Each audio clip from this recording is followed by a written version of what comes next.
Monday Night Football, Bills and Jets. Buffalo is a 1.5-point favorite on the road. The total is 45.5. Do you have a play for side or total, Joe? I do. I find it interesting that this number was been 2.5 consistently, and it did touch 3 last week, but that was short-lived. And now I'm looking across. I see 2 everywhere. No, not everywhere. It's 1.5 at BetMGM. That's the only 1.5 out there. Interesting. I wonder what that means. If anything, they're the only 1.5 out there. I am more interested in the total. It's what Jason was just giving out, that if I'm going side or total, it's weird. You ever make plays for a Monday game and you make your bet or you make your pick or whatever, contest, whatever, and as you get closer, you're feeling less and less comfortable with the play? That's kind of where I am with the Bills. I do still think we'll be all right, but I don't love it as much as I did the other day. And it's just, as I've taken a dive into this game a little bit more, I am curious. I'm still confident in the Bills. I think people are fading them way too much. They're looking for reasons to go against them after what we saw yesterday. And I don't know that, and I'm not saying this is the reason to do it, but I look more at what we saw last year. And I do look at last year, and obviously you have the biggest quarterback upgrade to Rodgers, but Sauce Gardner was such a difference maker, and he did such an awesome job against these top flight receivers. And we're really talking about Diggs and an MVP contender in Josh Allen. This defense shut them down both times they played. They split in the matchups, but offensively, they couldn't do anything. Allen averaged 176 passing yards between the 2 games. He had 1 passing touchdown, 2 interceptions in those two games. Diggs averaged 4 catches, 65 yards, did not score in either game. Gabe Davis didn't score in either game. Like, they really shut down the passing game, which is super impressive. And on the Jets side, what really stands out to me, O-line. Aaron Rodgers might be running for his life tonight. It's going to be a good thing, no Von Miller, but when you look at the most important spots on that line, guys, they're injured.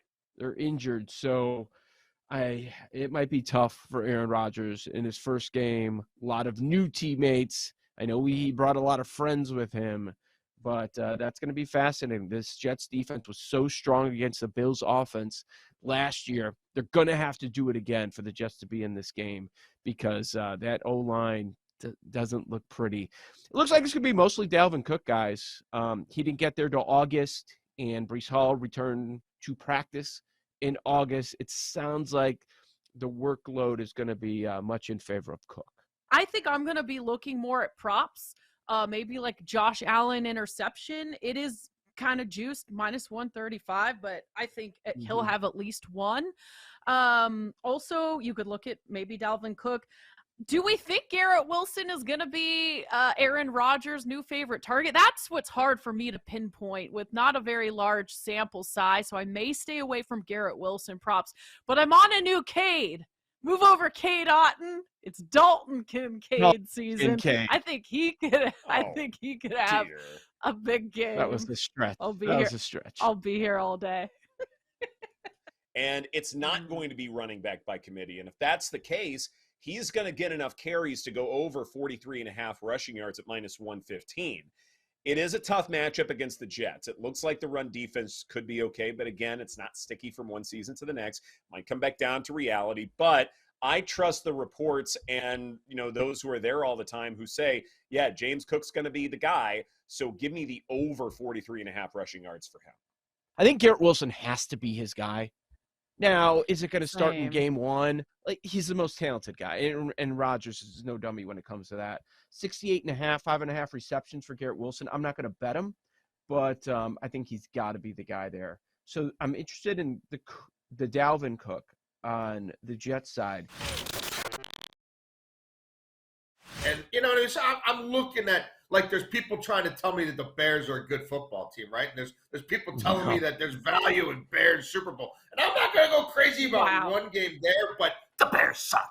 So, like, I mean, when we start making the case of who's making the playoffs in the NFC, like, there's going to be some wishy-washy bad teams that at the very least have a fighting chance to make the playoffs week 16, week 17, week 18 that would not even be in the conversation in the AFC. Disagree with the move, though, guys. I can't. And the look ahead, the Bears are favored, as Ed mentioned, and then they reopen it. And it, all right, well, let's do Tampa -1.5. We can't have the Bears as favorites after what we just saw. Bucks pull off the upset on the road, and the Bears lay an egg at home against Jordan Love and company, and Love wasn't even that good. And it was an ugly, ugly game. I mean, which offense is better, Bucks or Bears? It's Bucks. Which defense is better? It's Bucks. I get it. So they reopened it at Tampa -1.5. Tampa's the home team, and it's been bet up to Tampa -3. I can't really argue that. It is tough to want to back the Bears in any way. And if you were looking at this and you got a good number, I could see why. And then the books were like, oh, shoot, we got to change this in a hurry. So, yeah, this is not one I have bet yet, but as long as Baker's healthy and things seem to be working, I can't come up with a reason to back the Bears on the side here. Ed, Todd Bowles against Justin Fields. That's all I got to say. Mm-hmm. Yeah. you know what would be fun, Joe, is if we picked Tampa Bay for Survivor. Nope. Would not be fun at all. Really? Oh. I'm throwing it out there. It probably actually not would the be play, fun. but I mean, that if now. Chicago Another really sweat. is, Oh, if they're the worst team or second worst team in football, then the game theory would be to back anyone playing the Bears, and even if it's Baker Mayfield, God, the Bucks could. If you're going to back the Bucks, you have to do it early in the season. I think we agree there. Exactly. Right? Yes. Yeah. And you have to play 20 teams. What are the chances that they fit into that top 20? I think now those chances got elevated after beating Minnesota. Oh, man. I might do it. There's not a lot of good options this week. I mean, a lot of tight spreads, under a touchdown. I mean, and the other options that you can look at are division games. This is a tough week.